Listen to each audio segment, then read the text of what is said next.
मी काय म्हणते, जे माझ्या घरी झालं ते दुसऱ्यांच्या घरी नको व्हायला. तर म्हणजे दाता इडीमधून ब्लड यायचं. ते ॲक्च्युली तंबाखू वगैरे सर्व खात होते. बायोप्सी रिपोर्ट काढले होते तेव्हा आम्हाला कळलं की कॅन्सरचे आहे. म्हणजे बायोप्सी रिपोर्ट खूप गरजेचं आहे. हो. नमस्कार. ताई, तुमचं नाव? मनीषा पाटील. आणि पेशंटचं नाव? कृष्णा पाटील. तुमचं रिलेशन काय आहे? ते सासरे आहेत माझे. यांना आहे ना कॅन्सर झालं होतं गालामध्ये, तर त्याचे ऑपरेशन केले होते अपेक्समध्ये आम्ही. मग कॅन्सर तुम्हाला काय वाटतंय, हे कशामुळे झालंय त्यांना? ते ॲक्च्युली तंबाखू वगैरे सर्व खात होते, त्यामुळे झालेले होते. पण आता सर्व बंद आहे त्यांचं. आता सर्व बंद केलंय त्यांनी. किती दिवस आधी तुम्हाला कळलं की? आम्हाला काहीतरी 40 days मध्येच आम्हाला सर्व माहिती पडले होते.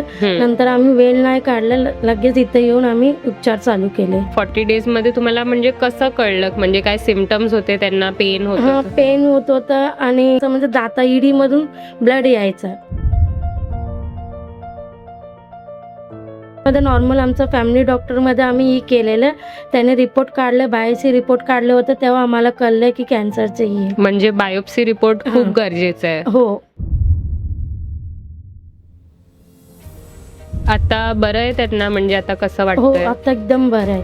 आता बरं आहे ना? हो, आता ऑपरेशन झालंय ना त्यांचं? हो, झालं. आता वर्ष व्हायला येणार. रामसर म्हणजे आम्हाला एकदम प्रोटेक्ट केले, भरपूर सपोर्ट दिले आणि देतात पण आहे. आजूबाजूला कोणाला काय असं असलं की मी डायरेक्ट सांगू शकते, या सरांना भेटा आणि नाही तर अपेक्समध्ये जाऊन तुम्ही इन्क्वायरी घ्या करू. बरं वाटतंय आता तुम्हाला? आता बरं आहे ना?